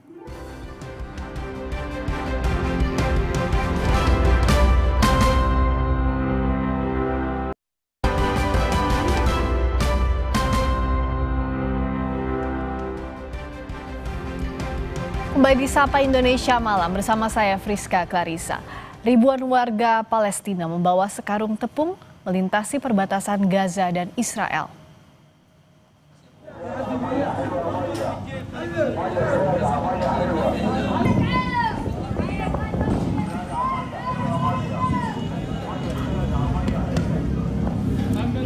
Warga Palestina rela berjalan jauh dan menempuh risiko ke perlintasan Ziklim yang berada di perlintasan Gaza dan Israel untuk mendapat sekarung tepung. Mereka rela bertaruh nyawa untuk bertahan hidup dari kelaparan di Gaza. Kementerian Kesehatan Gaza mencatat setidaknya 91 warga Palestina tewas saat berusaha mendapatkan bantuan dalam 24 jam terakhir. Korban termasuk 54 orang tewas saat menunggu bantuan makanan di Gaza Utara dekat perlintasan Ziklim.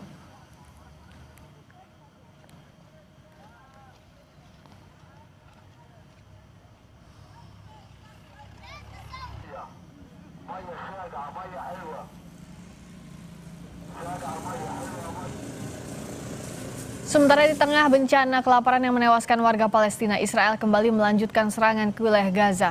Kepulan asap mengepul di belakang gedung-gedung di dekat kota Gaza. Kementerian Kesehatan di jalur Gaza mencatat lebih dari 18.500 anak Palestina tewas akibat serangan militer Israel.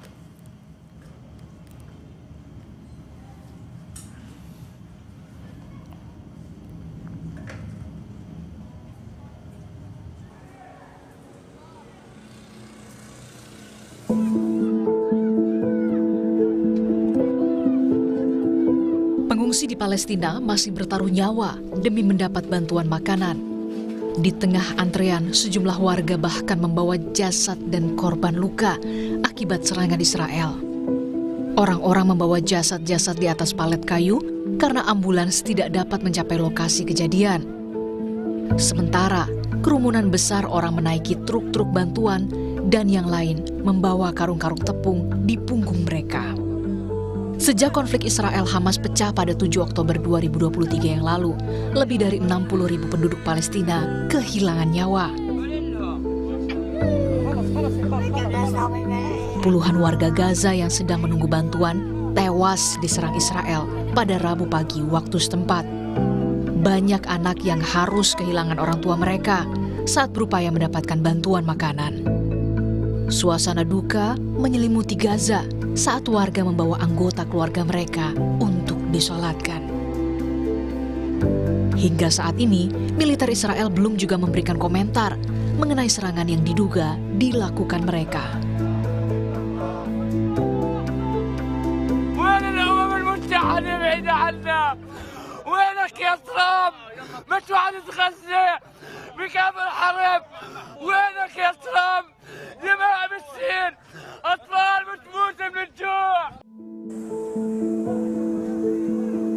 Pada Rabu waktu setempat, pasukan Israel melepas tembakan ke arah kerumunan warga yang menunggu bantuan. Rumah sakit Sifa di Gaza mencatat 48 orang tewas dan puluhan luka-luka dalam peristiwa ini. Serangan dan blokade Israel telah mengakibatkan kelaparan massal. Integrated Food Security Fast Classification atau IPC menyebut situasi di Gaza memburuk drastis. IPC memperingatkan angka kematian akan meningkat tajam jika tidak ada tindakan segera. Badan militer Israel menyatakan lebih dari 220. Pemerintah menyebut pemberian abolisi kepada Tom Lembong dan amnesti untuk Hasto disebut untuk merajut kebersamaan dengan semua elemen politik. Apakah PDIP akan segera merapat ke pemerintah pasca amnesti kepada sekjennya? Kita bahas usai jeda di Sapa Indonesia Malam.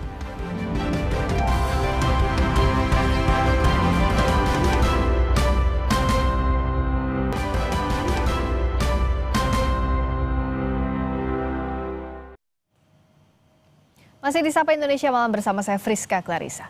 Pemerintah dan DPR menyetujui pengampunan hukuman kepada dua figur politik yaitu Sekjen PDIP Hasto Kristianto dan mantan Menteri Perdagangan Thomas Trikasih Lembong. Alasan pemberian abolisi kepada Tom Lembong dan amnesti untuk Hasto disebut untuk merajut kebersamaan dengan semua elemen politik. Dua figur politik yaitu Thomas Trikasih Lembong dan Hasto Kristianto mendapat pengampunan hukum dari Presiden Prabowo Subianto. Tom Lembong yang sudah divonis 4,5 tahun penjara dan tengah mengajukan banding mendapat abolisi. Sementara Sekjen PDIP Hasto Kristianto yang divonis 3,5 tahun penjara diberi amnesti bersama 1.115 narapidana lain. Menteri Hukum Supratman Andi Aktas menyebut pemberian abolisi dan amnesti kepada dua tokoh tersebut untuk merajut kebersamaan dengan seluruh elemen politik bangsa. Timbangannya sekali lagi dalam pemberian abolisi ataupun amnesti, itu pasti pertimbangannya demi kepentingan bangsa dan negara. Berpikirnya tentang NKRI. Jadi itu yang paling utama. Yang kedua adalah kondusivitas dan merajut rasa persaudaraan di antara semua anak bangsa dan sekaligus mempertimbangkan untuk membangun bangsa ini secara bersama-sama dengan seluruh elemen politik, kekuatan politik yang ada di Indonesia. Mantan Menko Polhukam Mahfud MD bilang langkah Presiden memberikan pengampunan hukum sudah tepat. Sebab proses hukum terhadap Tom Lembong dan Hasto Kristianto sangat politis dan terkesan dipaksakan. Sehingga, wah ini jelas ini, sangat politis, hukumannya dipaksakan. Sama dengan Hasto, itu politisnya apa? Kasus yang dituduhkan pada Hasto sekarang ini, unsur-unsurnya sama persis sudah ada sejak tahun 2020. Kenapa baru diungkap sekarang? Sesudah terjadi pergantian kepemimpinan dan sudah terjadi konflik antara misalnya PDIP dan Pak Jokowi. Dan kenapa kok sehari sesudah KPK dilantik langsung ditetapkan tersangka? Gitu. Namun keputusan Presiden Prabowo memberikan amnesti dan abolisi kepada Thomas Lembong dan Hasto Kristianto dinilai tak lepas dari aroma politik. Analis politik Agung Baskoro menilai Prabowo ingin merangkul lawan-lawan politiknya. Tak hanya itu, bebasnya Sekjen PDIP membuka peluang partai pimpinan Megawati itu masuk kabinet dan tak lagi kritis terhadap pemerintah. Peta politik akan semakin stabil, semakin optimal untuk mengkonsolidasikan seluruh kekuatan politik. Menimbang PDIP akan lebih menempatkan sikapnya sebagai mitra strategis ketimbang sebagai mitra kritis. Dan tidak menutup kemungkinan PDIP masuk ke kabinet merah putih karena opsi untuk Mas Hasto bebas telah tercapai. Menarik ditunggu sikap Partai Banteng terhadap pemerintah pasca pemberian amnesti kepada Sekretaris Jenderalnya Hasto Kristianto. Tim Liputan Kompas TV.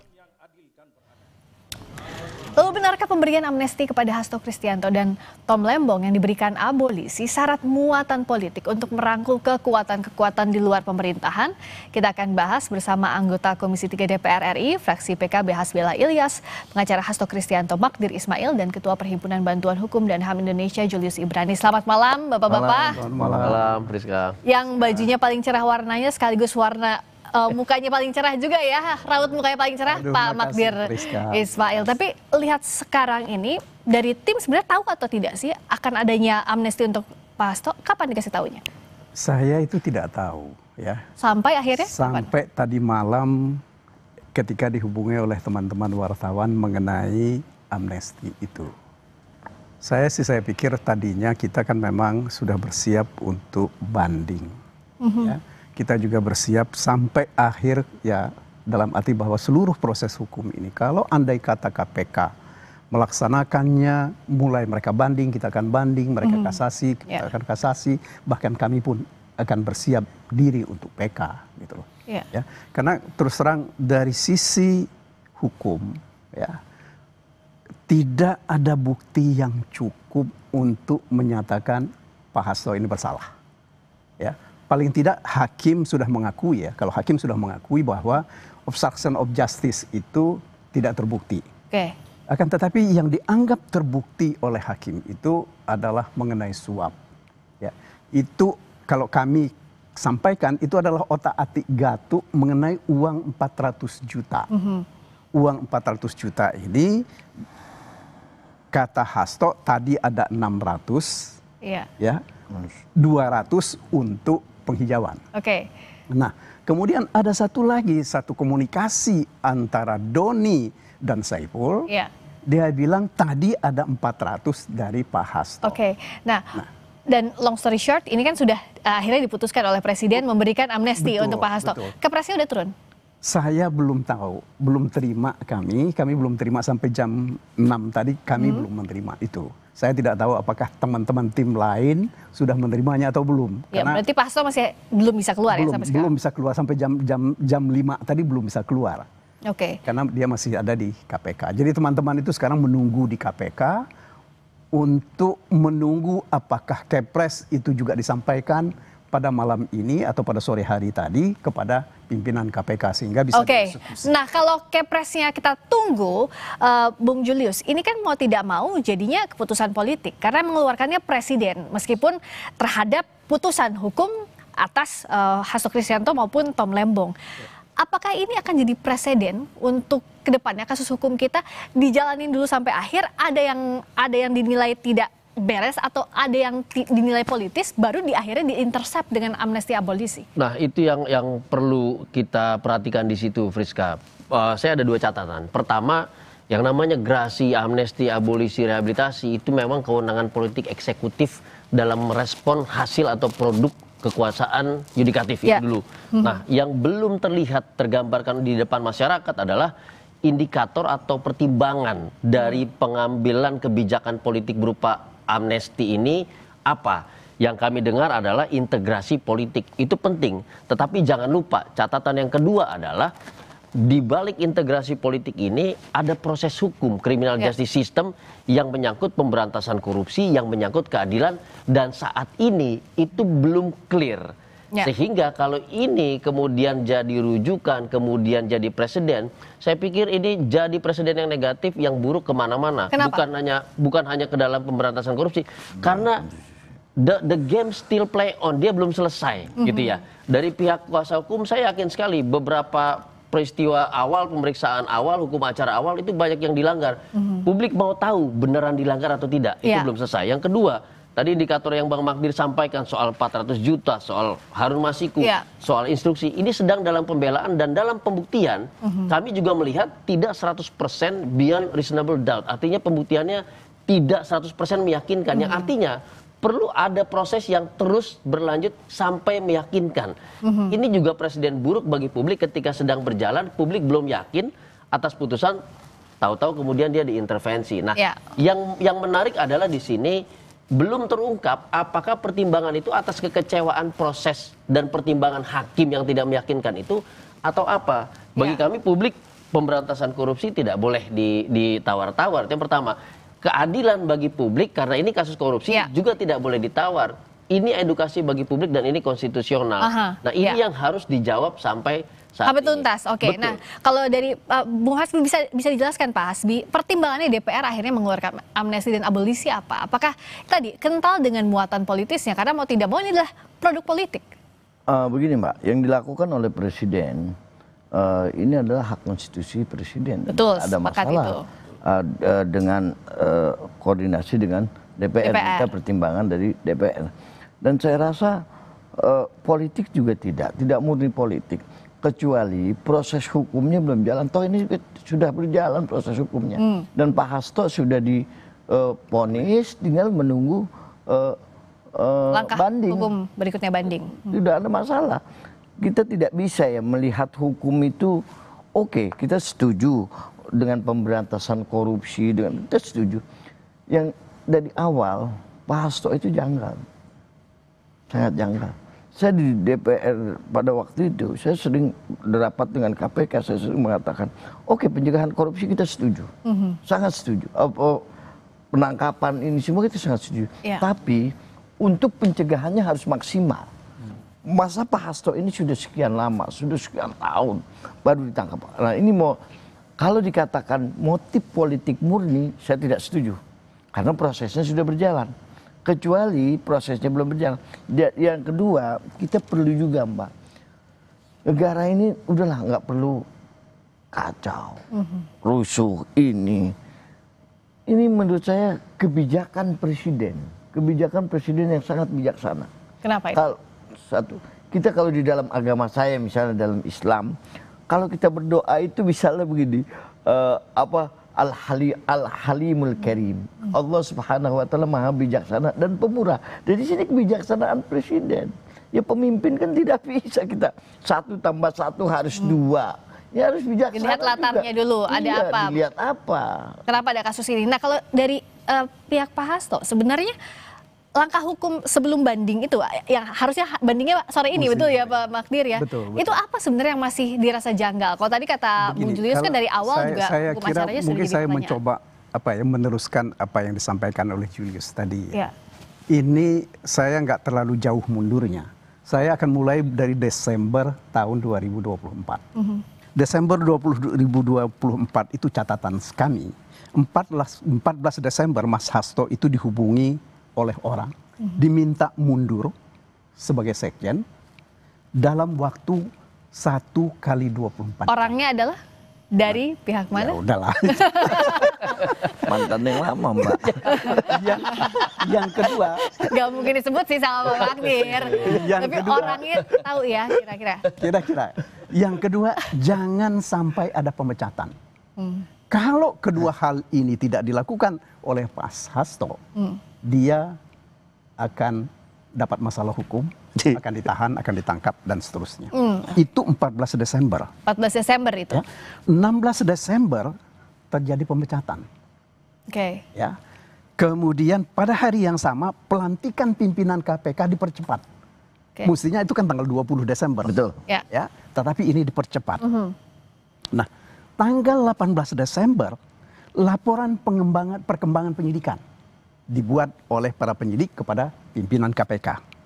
17 sampai 20 Desember, pimpinan KPK baru itu baru induksi di KPK. Nah, kemudian 20 Desember itu ada dua hal yang terjadi. Pertama, ada gelar perkara, dan kemudian kedua, ada serah terima jabatan. 23 Desember keluar sprindik, 2 sprindik. Langsung. Yang pertama 152 itu adalah obstruction of justice. Yang kedua baru menyusul itu mengenai suap. Oke. Nah, tanggal 23, 24 Pak Hasto itu diumumkan sebagai. Oke, tadi kan Pak Magdir menyebutkan timeline ya. Nah, timeline ini Bung Julius juga mencatat dan juga mengikuti kasus ini sejak awal. Apakah memang kasus ini, kalau yang kita lihat saat ini berjalan, dipolitiskan sejak awal? Kasus hukum yang dipolitiskan sejak awal. Tapi jawabnya nanti, usai jeda di Sapa Indonesia Malam.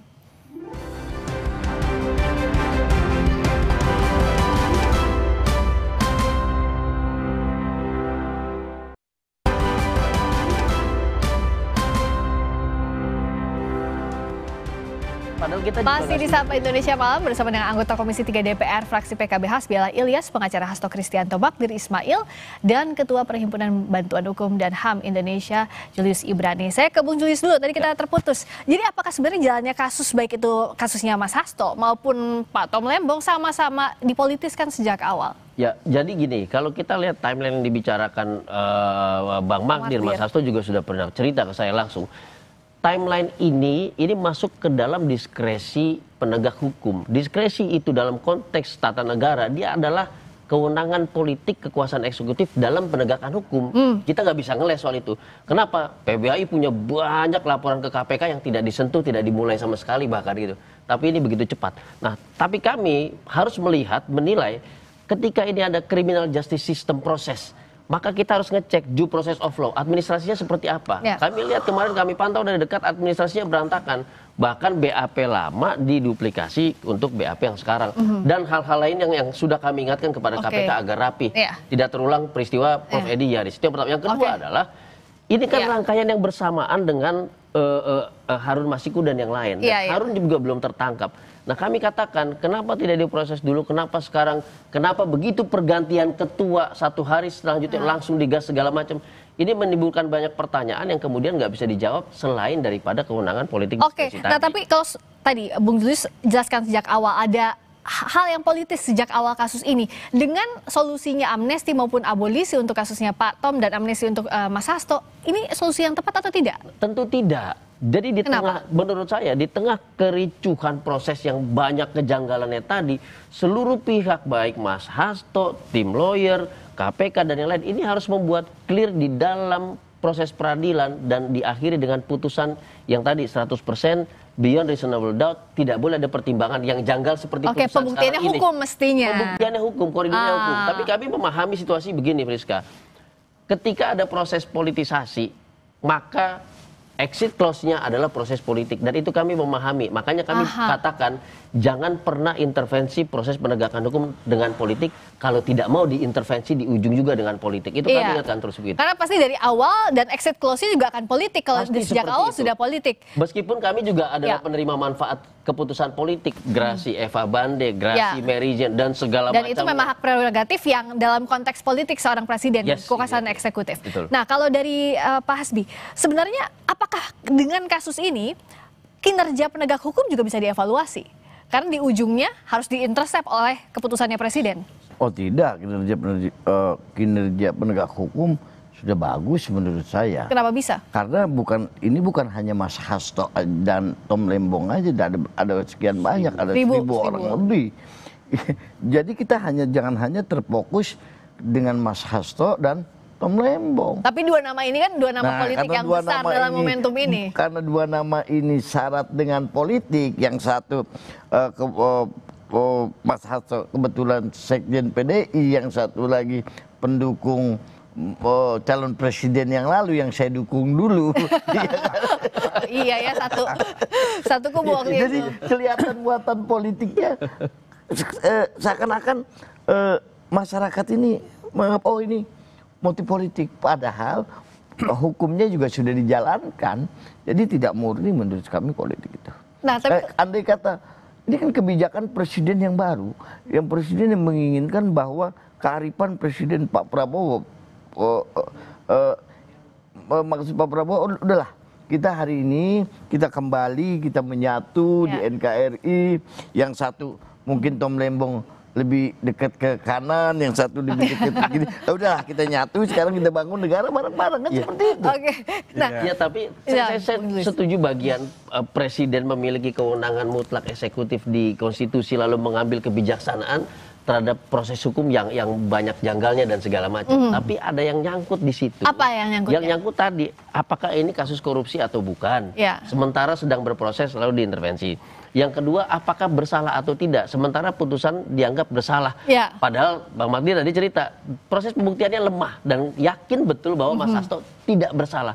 Publik ini bingung, perbuatan seperti ini kemudian ke depan tetap dianggap bersalah korupsi atau tidak. Nah, jadi masih ngegantung soalnya prosesnya. Ada dua kata kunci yang penting, yang satu keadilan, yang kedua adalah kepentingan publik dalam kasus ini. Ini perlu clearance gitu loh. Oke, jadi harus clear dulu keadilan. Baru nanti akan mengklirkan semua ini. Itu dia. Nah, dampaknya keadilan dan kepentingan publik itu. Nah, kalau dari Bang Magdir sekarang dari segi Mas Hasto? Saya kira begini, ini bagi kami ya, keputusan yang diambil oleh presiden ini kami harus terima itu.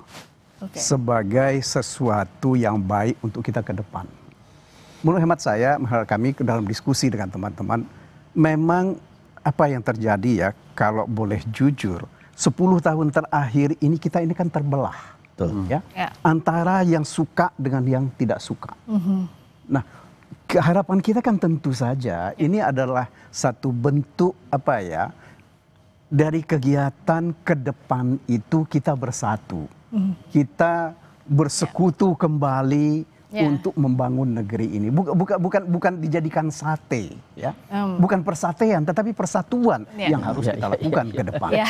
Nah, kenapa? Karena terus terang melihat situasi kita sekarang ini, kalau kita tidak menyatukan seluruh elemen bangsa untuk membangun bangsa ini, kita akan gontok-gontokkan terus dan tidak akan pernah berhenti. Mari kita pikirkan bahwa Pilpres itu sudah selesai. Perselisihan politik kita itu tapi bersatu selesai. Bukan berarti harus di dalam pemerintahan dong? Iya, bisa di dalam, bisa juga berarti tidak, bisa menjadi pengawas. Bisa melakukan pengawasan yang baik. Nah, untuk itu saya kira saya dan teman-teman ingin menyampaikan terima kasih yang sebesar-besarnya kepada pihak pemerintah, terutama kepada Presiden dan juga kepada DPR. Yang sudah berani mengambil dan menggunakan kewenangan konstitusional ini untuk kepentingan bangsa ini ke depan. Tapi yang jelas evaluasinya ke depan adalah? Harus kita evaluasi, terutama begini, mengenai perkara-perkara tertentu. Ini yang saya itu termasuk merasakan. Bagaimana kita di zaman Orde Baru, lawan politik itu akan selalu diberikan cap sebagai supersip. Melakukan perbuatan supersip. Nah, sekarang kecenderungan untuk menjadikan lawan politik atau orang yang pernah bersekutu kemudian berpisah jalan, ya, itu adalah koruptor. Nah ini yang harus kita hindari ke depan ini. Jangan sampai jadi sandera politik. Jangan sampai jadi apa ya? Yang kami pikirkan misalnya, mari kita jadikan hukum itu sebagai panglima dan juga sebagai mercusuar ke depan untuk kepentingan bangsa ini. Oke, dan akhirnya itu harus tidak boleh menegasikan keadilan dan kepentingan publik tadi ya, seperti yang disampaikan oleh Bung Julius. Bukan hanya keadilan, tetapi kepastian hukum itu dan yang sangat kepastian penting. hukum. Singkat saja, Bung Julius. Kalau bagian itu kami setuju, kebijaksanaan presiden, kebijakan mengambil keputusan politik untuk gerasi, bahkan kami dukung presiden mendorong Jaksa Agung, Kapolri mengeluarkan SKP 2 dalam setiap penuntutan dan segala macam. Iya, tapi tadi kata kunci evaluasi apakah penegakan hukum ini ada yang salah atau tidak demi jadi acuan dan presiden yang baik ke depan. Jadi evaluasi ini lagi. Jangan ada korban, jangan ada sandera politik menggunakan hukum. Terima kasih Bung Magdir, terima kasih Pak Hasbi, terima kasih juga Bung Julius. Berikutnya saudara, kami kembali lagi dengan sorotan lainnya masih di Sapa Indonesia Malam.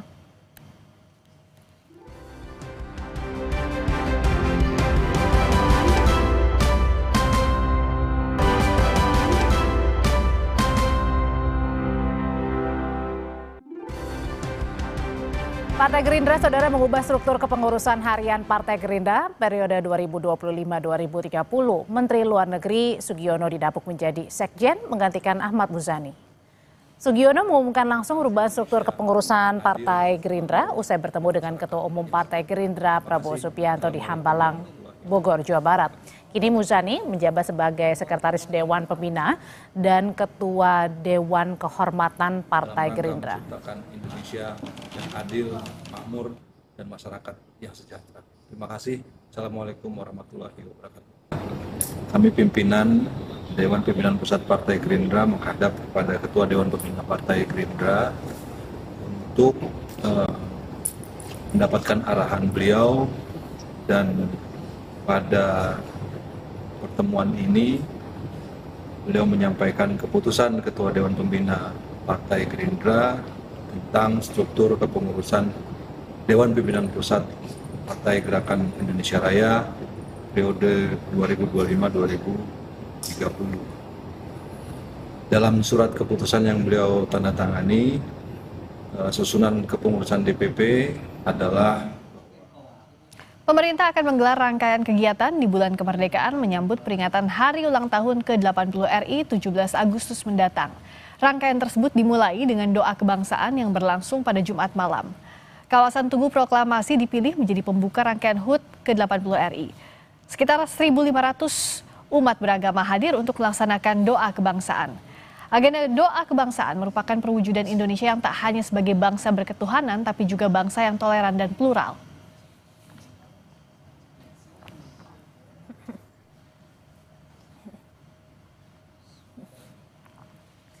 Informasi tadi sekaligus menjadi penutup jumpa kita malam hari ini, dan di penghujung Sapa Indonesia Malam kami terus mengingatkan Anda agar selalu mencukupi kebutuhan air mineral Anda setiap harinya dan rasakan kesejukannya. Saya Audrey Chandra dan saya Friska Clarissa. Terima kasih. Sampai jumpa.